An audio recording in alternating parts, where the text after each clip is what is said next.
Selanjutnya adalah arahan dan sambutan. Mari kita ikuti yang akan disampaikan oleh Khotib Syuriah dari Pengurus Besar Nahdlatul Ulama kepada Bapak Kiai Haji Hasanuri. Kami silakan. Assalamualaikum warahmatullahi wabarakatuh. Bismillahirrahmanirrahim. Alhamdulillahi rabbil alamin. Allahumma salli wa sallim ala sayyidina Muhammad wa ala ali sayyidina Muhammad. Ini lampu yang di sebelah sana pas, bisa dimatikan saja. Lampu yang di pojok kanan.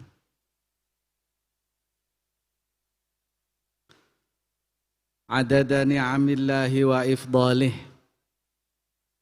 Allahumma akrimna binuril fahmi wa akhrijna min dhulumatil wahmi waftah lana abwaba rahmatika wangsur alaina hikmataka ya arhamar rahimin. Subhanaka la ilma lana illa ma 'allamtana innaka antal alimul hakim. Allahumma hidayatan lis-shawab amma ba'du. Yang saya muliakan teman-teman rombongan dari pengurus wilayah Nahdlatul Ulama, dalam hal ini Khatib Syuriah PWNU Kiai Haji Hadi Fathahillah, Ketua PWNU Kiai Juhadi, Sekretaris Kang Aceng Amrullah dan salah satu wakil ketua Kang Iwan. Mudah-mudahan rombongan PWNU semuanya sehat walafiat. Yang saya muliakan Mustasyar PCNU dan jajarannya Kiai Haji Syihabuddin beserta seluruh jajaran Mustasyar, Rais Syuriah PCNU Kota Depok Kiai Haji Damanhuri beserta seluruh jajaran Syuriah. Yang saya banggakan sahabat seperjuangan, teman puasa Kiai Haji Alek panggilannya ya. Mudah-mudahan beliau dan seluruh jajaran Tanfidiyah juga selalu dalam lindungan Allah Subhanahu wa taala. Teman-teman dari Forkompinda, ada Bapak Kapolres, Bapak Dandim, Bapak Kepala Kementerian Agama, Pak Dewan Provinsi Jawa Barat dari Partai Gerindra. Ada juga tadi yang bisik-bisik sama saya, ada kader PKB yang sedang mencalonkan wakil wali kota katanya. Juga hadir, Mas Chandra. Mudah-mudahan hasil maksud dimudahkan jalannya oleh Allah Subhanahu wa taala. Para kiai, para tokoh masyarakat, para alim ulama, teman-teman dari badan otonom, lembaga, keluarga besar Nahdlatul Ulama Kota Depok, semuanya yang hadir di tempat ini, mudah-mudahan kita senantiasa dalam ridho Allah Subhanahu wa taala. Dengan kita berkhidmah kepada Jamiah Nahdlatul Ulama, mudah-mudahan anak cucu kita menjadi dzurriyyah yang salihah. Seperti doanya Mbah Hasyim, mudah-mudahan kita semua dan anak cucu kita wafatnya juga husnul khatimah. Teman-teman juga yang saya muliakan dari perwakilan Ormas, teman-teman Muhammadiyah, teman-teman dari partai politik, semuanya tanpa mengurangi rasa hormat saya, ada yang disebut dan ada yang tidak, mudah-mudahan tidak mengurangi rasa hormat dan mulianya majelis ini. Hadirin sekalian yang dimuliakan oleh Allah Subhanahu wa taala, kita lihat spanduk di sebelah kiri dan sebelah kanan. Saya selalu bilang sama teman-teman, orang ngaku itu biasa. Saya ngaku jadi santrinya Syekh mana di Timur Tengah misalnya. Saya ngaku jadi muridnya fulan, itu biasa, orang ngaku itu biasa. Yang istimewa itu orang yang diaku. Kalau orang hebat kita aku sebagai guru kita, enggak usah kita aku, beliau sudah hebat. Tapi ketika kita ini diaku oleh orang hebat, maka kita ini menjadi orang istimewa. Dan dengan berkhidmah di Nahdlatul Ulama ini, yang paling penting adalah pengakuan dari muassis bahwa kita ini dianggap jadi santri. Itu pengakuan yang luar biasa. Tidak berhenti sampai di situ Mbah Hasyim. Mendoakan yang diaku jadi santrinya wafatnya husnul khatimah. Jadi saya ingat bahwa dulu guru saya pernah cerita, orang yang sukses itu bukan orang yang nyalon wali kota atau wakil gubernur atau wakil presiden atau dan seterusnya kemudian jadi, bukan itu orang yang sukses. Orang yang sukses itu orang yang berhasil menutup hidupnya dengan kalimat la ilaha illallah. Itu orang yang sukses. Jadi kita ini belum jelas sukses apa enggak ini. Karenanya kita ini cuman punya harapan yang besar. Mudah-mudahan kita berkhidmah di Jamiah Nahdlatul Ulama ini kita menjadi orang sukses, menjadi manusia husnul khatimah. Ngaji kitab Irsyadul Ibad, karangan Syekh Zainuddin Al-Malibari, itu di akhir ada cerita. Ada cerita Pak Dewan. Bahwa satu orang soleh dimimpikan masuk surga. Baru mimpi, belum beneran. Ketika di surga dia bertemu dengan 40 nabi. Setiap ketemu nabi dia tanya, dulu waktu kamu hidup di dunia yang paling jadi kekhawatiran kamu apa? 40 nabi ditanya dengan pertanyaan yang sama, 40 nabi menjawab dengan jawaban yang sama. Apa jawabnya? Al-khuruj minad dunya ala ghairil iman. Keluar dari bumi ini dalam arti mati, mati nyata tidak dalam keadaan iman. Na'udzubillahi min dzalik. Jadi kita ini jadi ontong-ontongnya orang. Mungkin saja ya, mungkin karena keterbatasan saya tidak ada satu jamiah organisasi yang muassisnya punya himmah sedemikian besar sampai mengatakan yang mau ngurus diaku jadi santrinya dan didoakan husnul khatimah. Kalau enggak NU kayaknya enggak ada, kayaknya dengan segala keterbatasan pengetahuan saya. Karenanya kita ini alhamdulillah kalau dipikir-pikir Pak, NU itu enggak butuh saya, enggak butuh kita. Kita ini yang butuh sama Jamiah Nahdlatul Ulama. Apalagi dengan keterkaitan pengakuan-pengakuan semacam ini. Karenanya biar kita diaku, maka kita harus ngurus. Karena yang diaku oleh beliau adalah yang mau ngurus NU. Bukan formalitas pengurus, tapi yang mau ngurus NU akan diaku jadi santrinya. Kita ini jadi pengurus, belum tentu ngurus, bisa jadi malah urusan. Belum tentu yang tidak jadi pengurus secara formal juga tidak mengurus NU. Karena tinggalannya jamiah ini, beban jamiah ini sangat banyak sekali. Kita punya 3 agenda tugas besar yang tadi sudah disampaikan oleh Ketua PWNU dan Ketua PCNU dalam forum yang mulia ini. Dan yang paling di sini menjadi tugas inti adalah 3 hal. Himayatuddin, himayatud daulah, dan himayatul ummah. Bagaimana kita memelihara agama, perannya sudah jelas. Tadi disampaikan. Himayatud daulah, gerakan-gerakan kita sudah jelas. Menentang semua yang ingin merongrong kesatuan negara Republik Indonesia ini. Tinggal kita punya tugas satu yang harus diperjelas. Yaitu himayatul ummah, menjaga umat kita.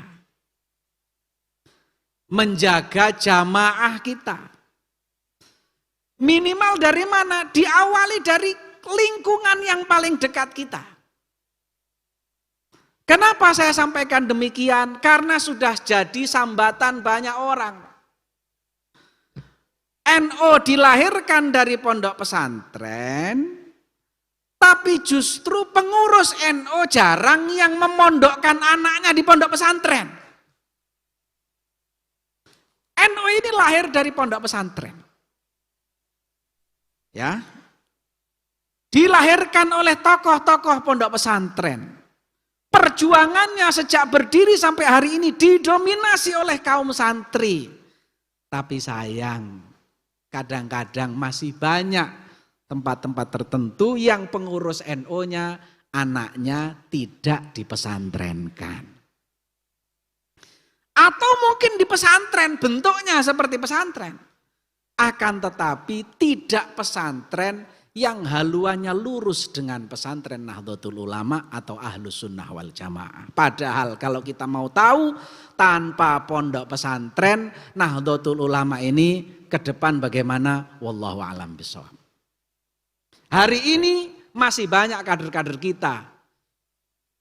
Tapi 10-20 tahun yang akan datang akan seperti apa? Kalau kita tidak peduli dengan generasi kita yang paling dekat sendiri dengan kita untuk bisa ikut mengenyam pendidikan di dalam pondok pesantren. Ini kira-kira kalau diinventarisir nih Mas Alek, mulai dari mustasar sampai dengan bendahara wakil yang paling bawah, kira-kira yang anaknya mondok berapa? Ini adalah himayatul ummah dari lingkungan yang paling dekat kita. Karena mau tidak mau 10 tahun, 20 tahun yang akan datang, anak-anak kita lah yang akan meneruskan perjuangan kita. Malah kadang-kadang ada yang bapaknya pengurus NU, ibunya pengurus muslimat, anaknya sama NU ndak kenal. Sudah saya pesantrenkan Gus katanya. Pesantrennya di mana? Di pesantren. Ternyata pesantrennya, sekarang ini pesantren banyak. Jadi pendidikan itu ada pendidikan pesantren, ada pendidikan yang bukan pondok pesantren, tapi ingat juga sekarang ada pendidikan pondok pesantren yang bukan-bukan. Ya, itu harus hati-hati untuk anak generasi kita. Hari ini kita berjuang 1 periode 5 tahun yang akan datang, tapi kita juga harus pikirkan perjuangan kita untuk 20 tahun yang akan datang dengan menciptakan kader generasi kita. Jangan lupa dimasukkan di dalam pondok pesantren. Ini keresahan kiai-kiai sepuh, Pak. Jadi kalau ada pesantren yang ada di Pulau Jawa saja, mungkin di absen santrinya, yang wali santrinya pengurus NU itu bisa dihitung, Pak. Nah, karenanya maka ini menjadi tanggung jawab untuk himayatul ummah ke depan.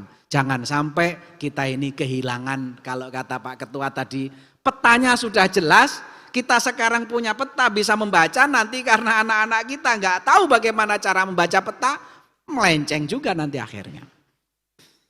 Ini sederhana, tapi ini sesuatu hal yang harus menjadi perhatian kita semua. Orang kalau ngopeni ngaji pondok pesantren salaf, pasti ngopeni NU. Pasti ngopeni NU. Karena apa? Karena dari tempat itulah NU dilahirkan. Karena dari kader-kader seperti itulah yang akan suatu saat melahirkan generasi-generasi yang ngurus Nahdlatul Ulama. Sekarang lebih bangga anaknya jadi dokter, padahal kita juga bisa punya peran di dunia kesehatan melalui perdukunan, bisa. Saya tuh punya teman, Pak, di Jakarta, di Cikampek sana namanya Haji Mahrus Ali. Dia sedang bangun sekolahan 5 lantai, ketika masang lift, itu karyawan yang masang lift itu talinya pedot. Sehingga jatuhnya itu karena kotaknya lift itu kecil, jatuhnya itu begini, bruk langsung pingsan. Dibawa ke rumah sakit terdekat Siloam, dideteksi ada 12 retakan tulang.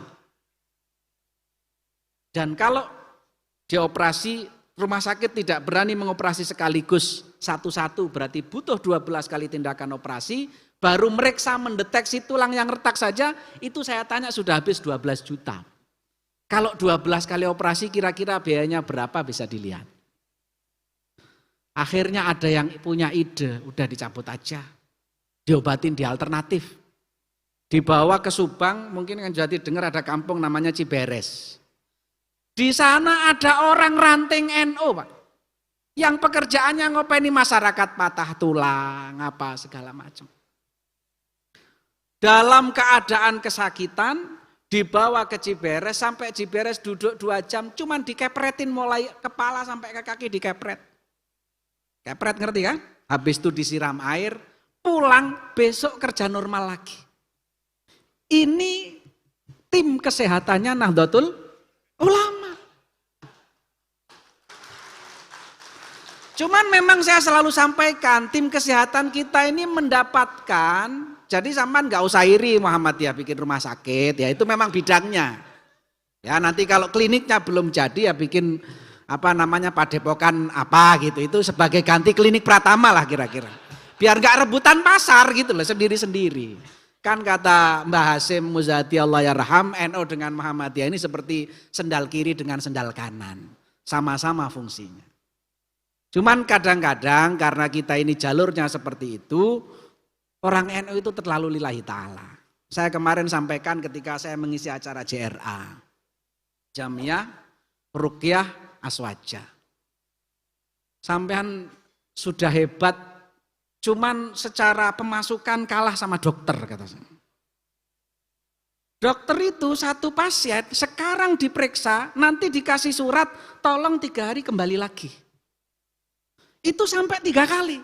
Dan tiap kembali bayar Pak. Satu pasien, satu sakit namanya bengek, bisa periksanya sekali, kontrolnya 3 kali. Kalau 1 kali kontrol 200.000 itu 600.000 Pak. Lah orang JRA ini terlalu baik, orang datang langsung disembuhkan udah nggak usah kontrol lagi, jadi ongkosnya hanya sekali. Nah, padahal JRA itu juga mujarabnya luar biasa Pak. Ini diskriminasi, saya pikir yang segera nanti dipikirkan perlu ada undang-undang apa tidak itu. Jadi kalau dokter surat izinnya di perusahaan laku, dukun nggak laku. Ya, lah Pak Kiai yang udah butuh untuk terapi-terapi tambahan kan biasanya untuk yang tambahan itu lebih mujarab dokter lebih mujarab dukun daripada dokter.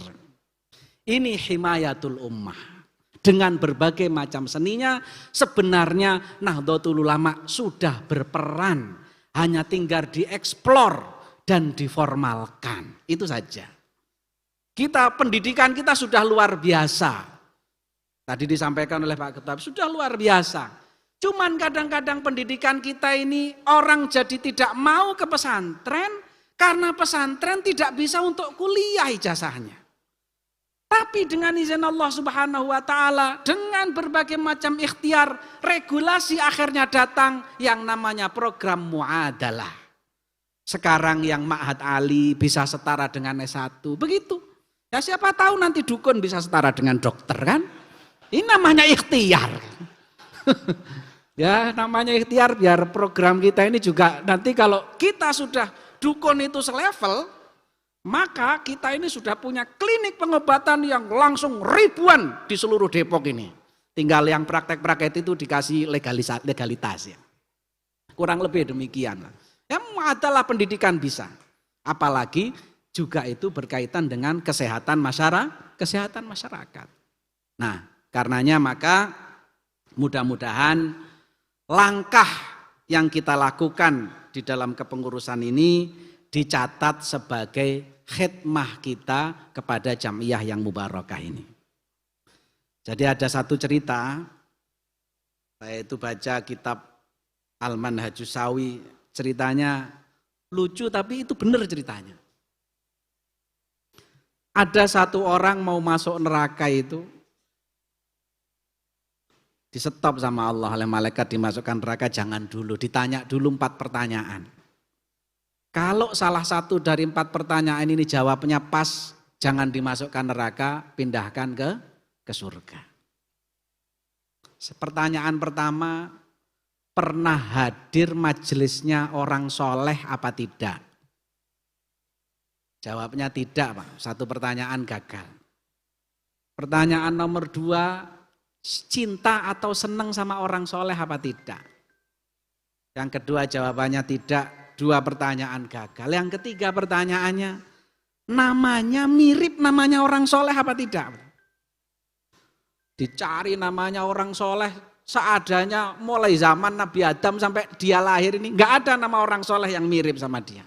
Tinggal 1 pertanyaan Pak, punya teman apa tidak yang temannya ini cinta sama orang soleh?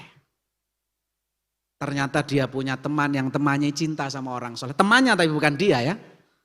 Temannya sering hadir majelisnya orang soleh. Jadi sababiyah selamatnya dia tidak jadi masuk neraka. Lah ini kita berkhidmah kepada orang yang soleh langsung hubungannya. Yang kedua di aku. Yang ketiga dapat doa. Jadi kalau jadi orang enak itu sudah yakin selamat itu sudah wajar gitu. Ya, nakal-nakal dikit pasti selamat lah. Ya, karenanya maka kita ini beruntung. Terus cirinya orang soleh itu apa?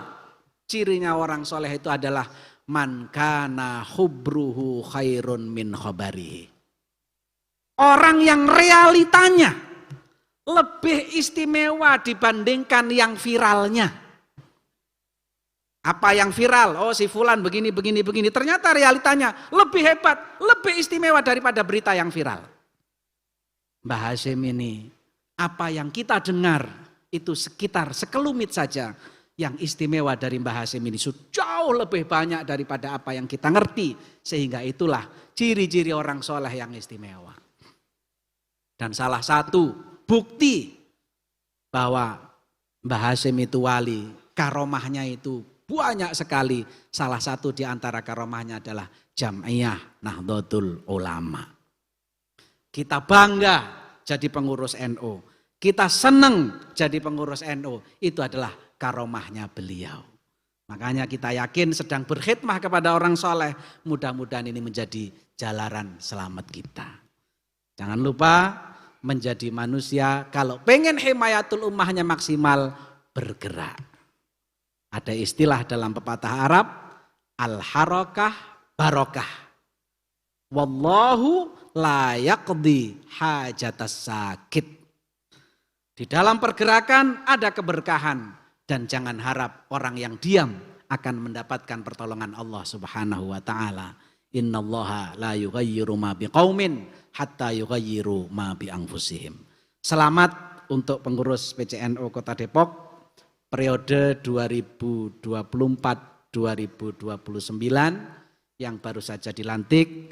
Saya atas nama pengurus besar Nahdlatul Ulama mengucapkan selamat dan mendoakan mudah-mudahan sepanjang perjalanan berkhidmahnya diberikan pertolongan oleh Allah Subhanahu wa taala, diberikan keberkahan oleh Allah Subhanahu wa taala, dan apa-apa yang dilakukan dalam jamiah ini dicatat sebagai amal dan perkhidmatan kepada orang-orang soleh yang kita muliakan.